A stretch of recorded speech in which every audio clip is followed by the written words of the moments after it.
ترکی کا ایک ڈرامہ اردو میں ڈبنگ ہو کر کے اس وقت پوری دنیا میں تقریباً دیکھا جا رہا ہے۔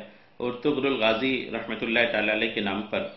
ارطغرل الغازی رحمۃ اللہ تعالی علیہ جو اس مقام کو پہنچے، اس عظمت و شان کو پہنچے، فتوحات حاصل کی، برکتیں حاصل کی، بلندیاں حاصل کی، ان کے بلندیوں کے پیچھے ایک عظیم تصوف کی عظیم شخصیت کے ایک زبردست شخصیت کا ہاتھ تھا، جن کا نام شیخ محی الدین ابن عربی رحمۃ اللہ تعالی علیہ ہیں۔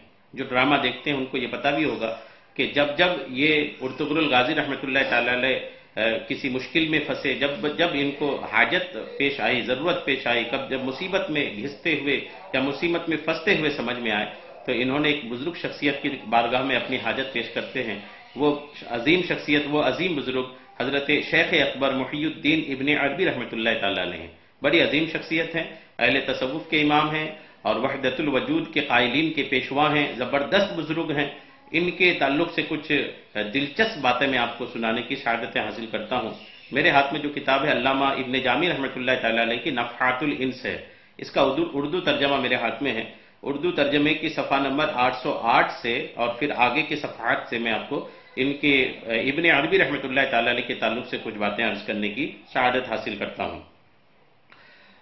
شیخ اکبر فتوحات میں ایک جگہ خود ہی لکھتے ہیں، فتوحات مکیہ ان کی کتاب ہے، اس کتاب میں خود شیخ اکبر محی الدین ابن عربی رحمۃ اللہ تعالی علیہ تحریر فرماتے ہیں کہ ایک شخص نے مجھ سے کہا کہ فلاں بادشاہ کی لڑکی بیمار ہے، لوگوں کو اس سے بہت فوائد حاصل تھے۔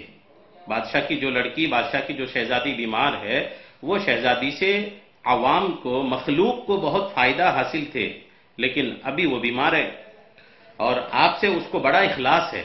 ابن عربی رحمۃ اللہ علیہ سے کہا گیا کہ وہ شہزادی کو آپ سے بہت محبت ہے، آپ سے بہت عقیدت ہے اور آپ کی معتقد ہے، اس کی حالت بہت خراب ہے، آپ کو وہاں جانا چاہیے۔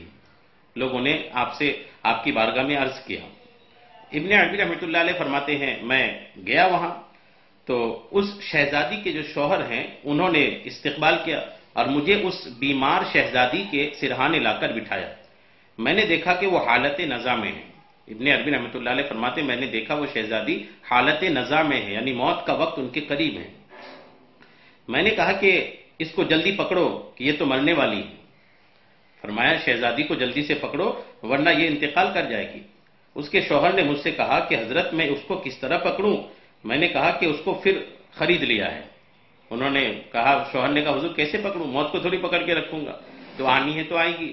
تو شیخ اکبر محی الدین ابن عربی رحمۃ اللہ علیہ فرماتے ٹھیک ہے، تم پکڑ نہیں پا رہے ہو تو میں نے اس کو خرید لیا ہے، اب اس کی دیت یعنی خون بہا لاؤ۔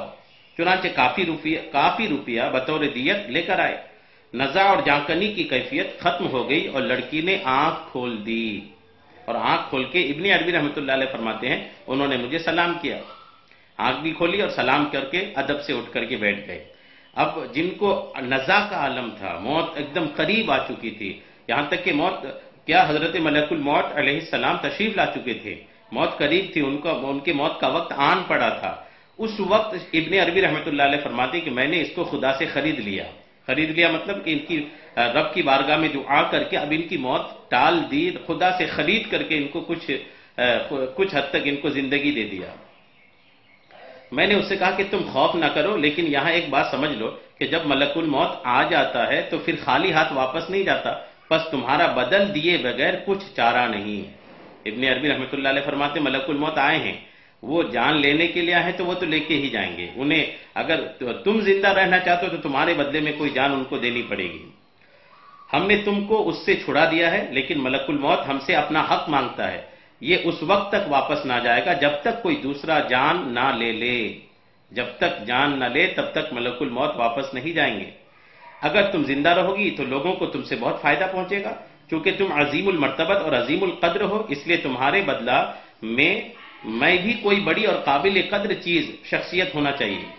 شیخ ابن عربی رحمۃ اللہ علیہ فرماتے ہیں شہزادی تم سے چونکہ لوگوں کو بہت فائدہ پہنچنے والا ہے، لوگوں کو تم بہت فائدہ پہنچاتی ہو، تو تمہارا زندہ رہنا ٹھیک ہے، اچھا ہے کہ تم رہو، لیکن جس شان کی تم ہو اسی شان کی کوئی لڑکی چاہیے جو ملک الموت تمہارے بدلے میں اس کو لے کر کے جائے، اور مجھے کوئی ایسی ہی شان والی چاہیے جو ان کو میں دوں۔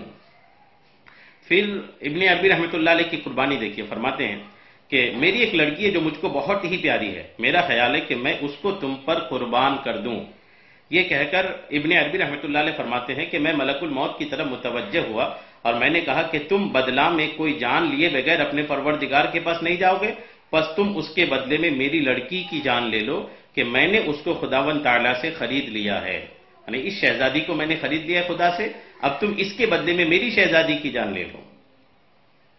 اب فرماتے ہیں کہ اس کے بعد ابن عربی رحمۃ اللہ علیہ فرماتے ہیں اس کے بعد میں اپنی لڑکی کے پاس آیا، وہ بالکل تندرست تھی۔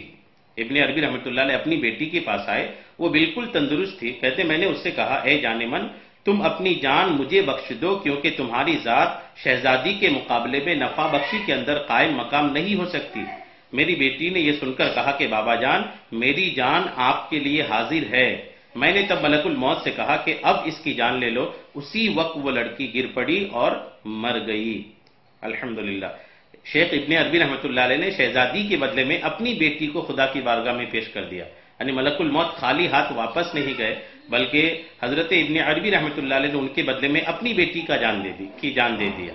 اب اس چکر میں مت پڑیے گا کہ یہ ہوا کیسے، یہ اولیاء کرام ہیں، یہ اللہ تبارک و تعالیٰ کی بارگاہ میں مقبول ہوتے ہیں، اللہ تبارک و تعالیٰ ان کی لاج رکھتا ہے، ان کی زبان سے نکلی ہوئی باتوں کو قائم رکھتا ہے۔